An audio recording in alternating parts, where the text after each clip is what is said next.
Shalom, my friends. Today, we are going to have a difficult conversation. We are going to talk about the truths that no one wants to hear. The life lessons that are not printed on inspirational posters.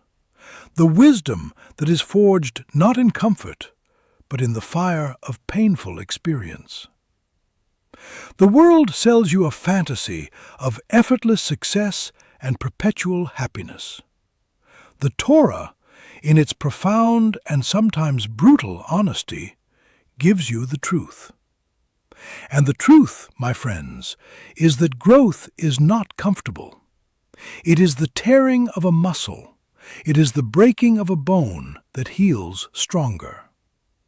By the end of this video, you will be armed with a set of these honest, uncomfortable truths, and you will understand how they are not curses, but the keys to your ultimate freedom and prosperity. But first, I want you to share something in the comments below. What is the most difficult, honest life lesson you have ever had to learn? The one that hurt the most, but ultimately made you stronger. Your testimony will give courage to others in this community. And as you reflect on that, I invite you to join this community of truth seekers. We are gathering an army, 50,000 strong, of souls who are done with comfortable lies and are ready for the liberating truth. If you are one of us, your first act of courage is to hit that subscribe button. It is a declaration that you are ready to face reality. And if you are serious about mastering the complete system of divine truth and wealth, I have something extraordinary for you. I have created the Torah Millionaire Business School, a comprehensive course for only $299, but it is closing soon. In this course, I unveil the full Torah wealth system, the same 3,000-year-old Jewish money laws that built dynasties, protected families, and created unstoppable prosperity. The link is in the comments.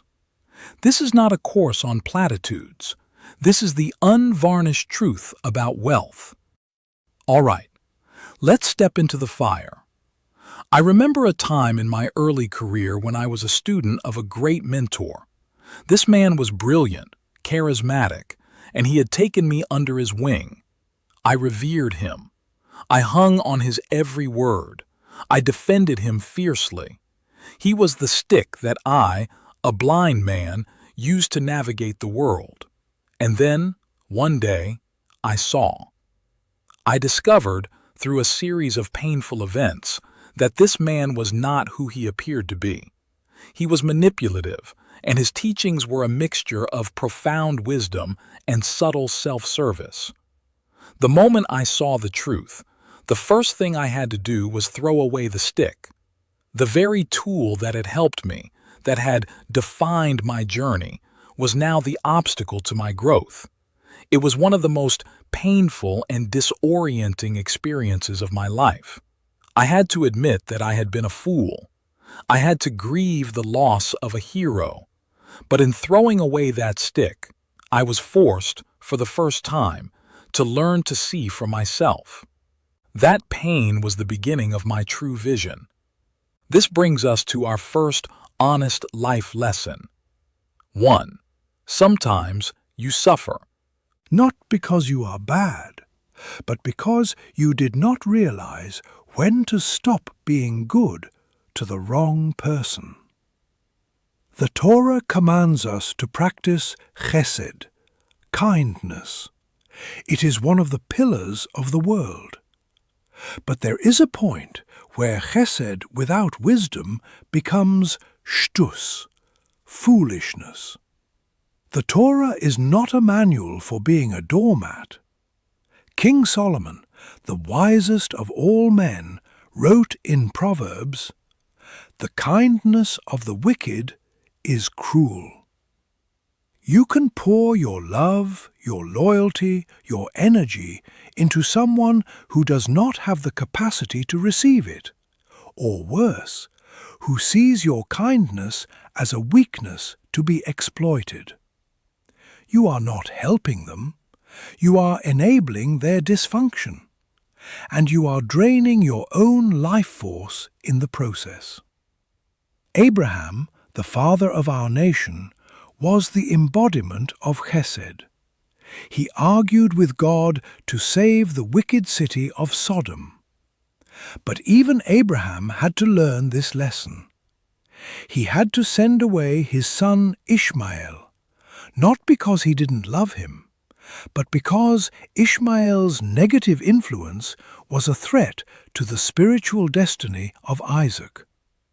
It was a painful, heart-wrenching act of kindness to his true mission. Your mission, your destiny, your neshama, soul, is your Isaac. You have a sacred obligation to protect it, even if it means setting a boundary with or walking away from someone you care about. Your suffering is often a signal from God that you are pouring your precious water into a broken vessel. It is a call to redirect your kindness towards fertile ground, starting with yourself. 2. The greatest act of self-love is freedom from what others think. This is not just a modern self-help slogan. It is a deep Torah principle. The first of the 10 Commandments is Anochi Adonai Elohecha. I am the Lord your God. The sages ask, why is this a commandment? It is a statement of fact. The answer is that the greatest spiritual challenge for a human being is to have only one God. Most of us have many gods. The God of public opinion, the God of our parents' expectations, the God of our friends' approval, the God of our social media feed. We are constantly checking with these other gods before we make a decision. What will they think? Will they approve? Will I be liked? This is a form of idolatry, avodah zara. You are giving power to finite, fallible human beings that belongs only to the infinite Creator. The Yetzer Hara, your negative inclination, loves this. It keeps you small, anxious, and perpetually seeking validation from sources that can never truly give it. Freedom is not being able to do whatever you want. True freedom, the only freedom that matters, is being a servant to only one master. When you only care about what God thinks, you are liberated from the prison of 1,000 human opinions. You can act with integrity, with courage, with authenticity. You can pursue your unique mission without apology. This is terrifying because it means you are solely responsible for your life. But it is also the only path to true power and peace. 3. Only the disciplined are free. The undisciplined are slaves to their moods and passions. This is one of the most misunderstood truths in the modern world. We think of discipline as a cage, as a restriction on our freedom. The Torah teaches that discipline is the very key to our freedom. The Hebrew word for Egypt, the land of slavery, is Mitzrayim. It comes from the root word tsar, which means narrow or constricted. What were the Israelites slaves to? Not just Pharaoh, but to their own desires, their own moods, their own immediate gratification. They were trapped in the narrow place of their own impulses. What did God give them when He took them out of Egypt? He gave them the Torah, a system of 613 mitzvot, commandments. The world sees this as 613 restrictions. The soul knows it is 613 pathways to freedom. Every time you choose to act according to a divine principle rather than your momentary mood, you are liberating yourself. When you feel lazy but you get up to do your work, avodah, you are freeing yourself from the slavery of sloth. When you feel angry but you choose to hold your tongue, you are freeing yourself from the slavery of rage.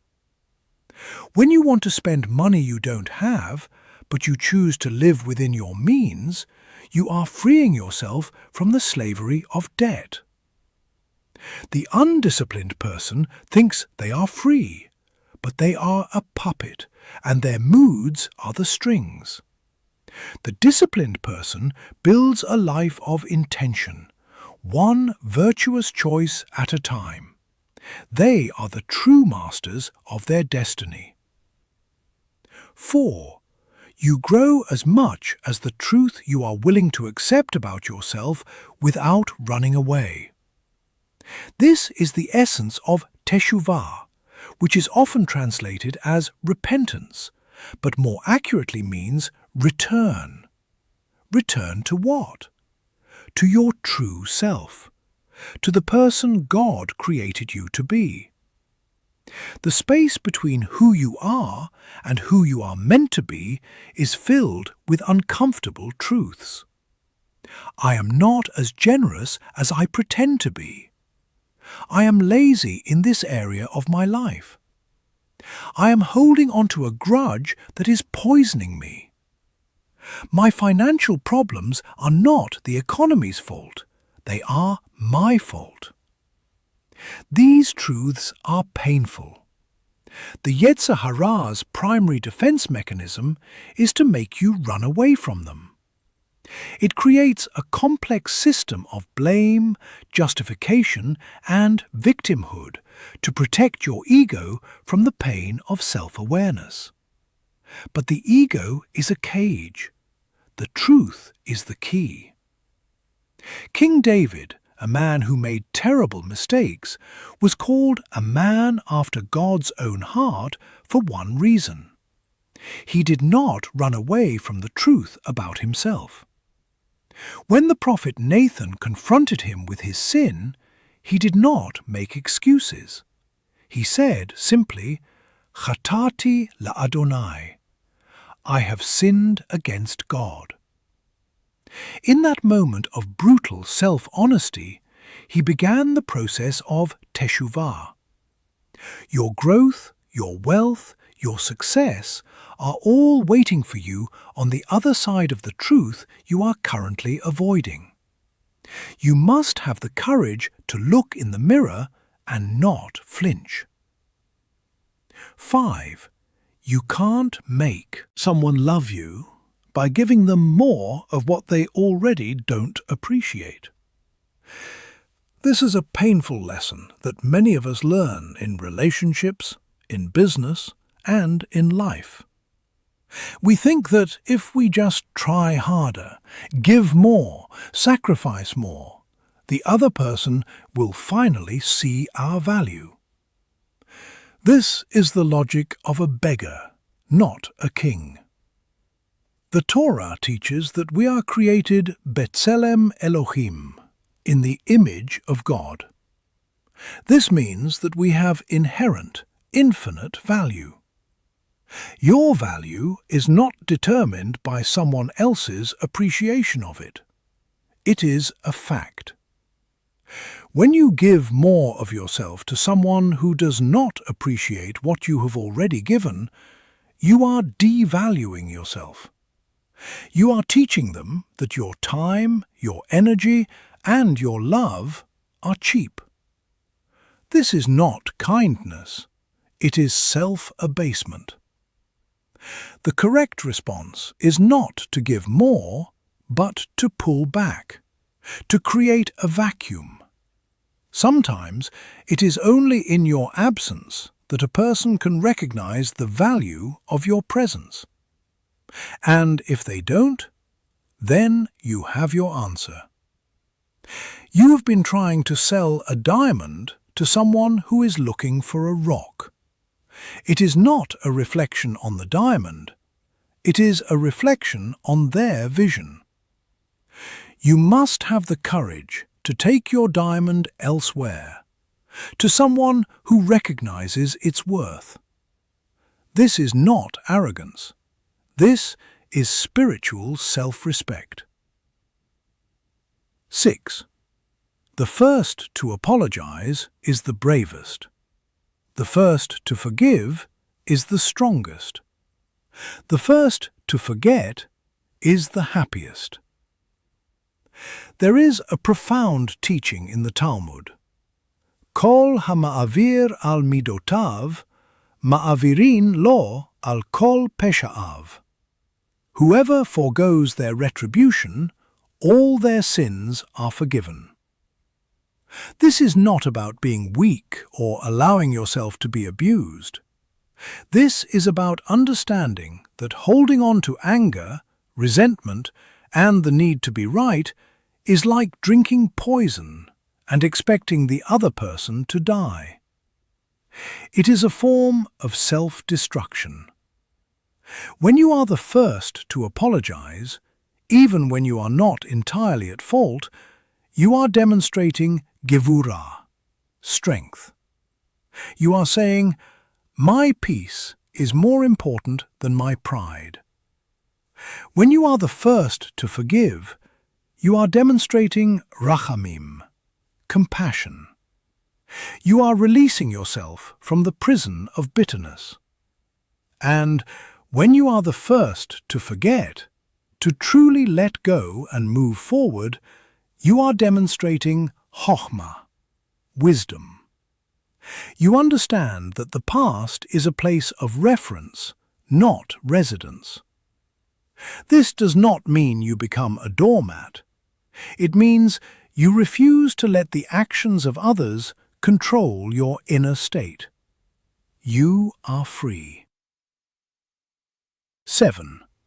You learn a lot about people when they don't get what they want from you. This is a brutal but necessary truth. Many relationships, both personal and professional, are transactional. People are kind, attentive, and loyal as long as you are useful to them. But the moment you cannot or will not give them what they want, the mask comes off. You see who they really are. This is not cynicism. This is discernment. The Torah commands us to judge people favorably, but it also commands us to be wise as serpents. King Solomon wrote in Proverbs, "A friend loves at all times, and a brother is born for adversity." A true friend, a true partner, a true ally is revealed not in times of abundance, but in times of lack. When you can no longer serve their agenda, do they disappear? Or do they stand by you? This is the test. And it is a gift. It shows you who deserves your loyalty and who does not. 8. Being honest may not get you a lot of friends, but it will always get you the right ones. In a world that values comfort over truth, honesty is a revolutionary act. When you speak the truth, when you refuse to participate in the collective delusion, you will be unpopular. People will call you harsh, negative, judgmental. The Yetzer Hara will whisper, "Just go along to get along. Don't make waves." But the Torah does not call us to be popular. It calls us to be holy. And holiness requires separation from falsehood. When you live in truth, you repel those who live in lies, and you attract those who are also seeking truth. These are your people. They may be fewer in number, but they are infinitely more valuable. Quality over quantity, depth over breadth. This is the path of the righteous. Let me give you one more critical lesson before we move to the practical application. 9. If you have to keep asking yourself if something is worth it, then maybe it is not. This is the voice of your neshama, your soul, trying to get your attention. When something is truly aligned with your purpose, there is a deep inner knowing.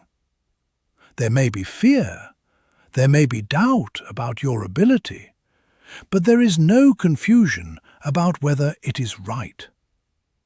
But when you find yourself constantly questioning, constantly justifying, constantly trying to convince yourself that something is worth your time, energy, or loyalty, that is your soul waving a red flag. The Yetzer Hara loves to keep you in this state of perpetual ambivalence. It keeps you stuck, wasting your precious life force on things that will never bear fruit. The Torah teaches, Tamim tihyeh im Adonai Elohecha. Be wholehearted with the Lord your God. Wholeheartedness means clarity. It means you are all in or all out. There is no room for perpetual maybe. If you are in a relationship that you constantly question, if you are in a job that drains you and you keep asking yourself if it is worth it, if you are pursuing a goal that no longer excites you, the answer is already there. You just need the courage to acknowledge it. Stop asking the question. Start making the decision. 10. Everything is going to be all right. Maybe not today, but eventually. This is not a platitude. This is a profound Torah truth. The sages teach, Gamzu letovah. This too is for the good. Even when you cannot see it, even when you are in the midst of pain, confusion, or loss, there is a divine plan unfolding. God is not random. He is not cruel. He is orchestrating your life towards your ultimate good and His ultimate glory. The challenge is to trust the process when you cannot see the outcome. This is the essence of emunah, faith. Joseph was sold into slavery by his brothers. He was falsely accused and thrown into prison. For years, it seemed like his life was a disaster. But every painful step was necessary to position him to become the viceroy of Egypt and save his entire family from famine. At the end, he said to his brothers, "You intended to harm me, but God intended it for good." Your current struggle, your current pain, your current confusion is not the end of your story. It is a chapter, and if you remain faithful, if you continue to do the right thing, even when it is hard, you will one day look back and see that it was all part of a beautiful, divine plan. Everything is going to be all right, not because life is easy, but because God is faithful. So how do we live with these hard truths? How do we integrate them into our lives? I want to give you a 3-step framework. I call it the protocol of the honest heart. Step 1. Embrace the painful truth. Identify one area of your life where you have been avoiding an uncomfortable truth. Is it a relationship, your finances, your health, your career? Write it down. Be brutally honest with yourself. The truth is, this friendship is toxic. The truth is, my spending is out of control. The truth is, I am afraid to pursue my dream. Do not judge it, just acknowledge it. Step 2. Find the divine instruction. For the truth you have identified, find the corresponding Torah principle. If you are being good to the wrong person, the principle is setting holy boundaries. If you are a slave to your moods, the principle is discipline. If you are avoiding self-awareness, the principle is teshuvah. This step is crucial. It transforms your problem from a personal failure into a spiritual curriculum. You are not just dealing with a problem. You are learning a lesson from the Creator of the universe. Step 3. Take one act of alignment. You cannot think your way into a new life. You must act your way into it. Based on the divine instruction, take one small, concrete action that aligns you with the truth. If you need to set a boundary, send the text message. If you need discipline, wake up 15 minutes earlier tomorrow. If you need to face the truth about your finances, download your bank statement. The action itself may be small, but the spiritual significance is monumental. It is a declaration to God and to yourself that you are done with lies and are ready to live in the truth. Let me share one more powerful story with you before I give you the final challenge. There was a woman in my community who came to me in tears. She had been in a relationship for 7 years. She had given everything to this man, her time, her money, her emotional energy, her dreams. She had put her career on hold to support his. She had forgiven his repeated betrayals. She kept thinking, if I just love him more, if I just give him more, he will change. But he never did. She was drowning in her own kindness. I looked at her and I said, "You are not being kind. You are being a fool. And your foolishness is not helping him. It is enabling his cruelty. The most loving thing you can do for him and for yourself is to walk away." She was shocked. She said, "But Rabbi, the Torah teaches chesed." I said, "Yes, and the greatest act of chesed you can perform right now is to yourself. You are created in the image of God. To allow yourself to be treated with disrespect is to disrespect God Himself." It took her 3 more months, but she finally found the courage to leave. A year later, she came back to me, radiant. She had started her own business. She had found a man who cherished her. She said, "Rabbi, that conversation saved my life." The truth is painful, but it is also the only thing that can set you free. Here is my challenge to you. For the next 30 days, I want you to live by the protocol of the honest heart. Every week, identify one painful truth, find the divine instruction, and take one act of alignment. This is not easy work. This is warrior's work. It will require courage, humility, and a willingness to be uncomfortable. But on the other side of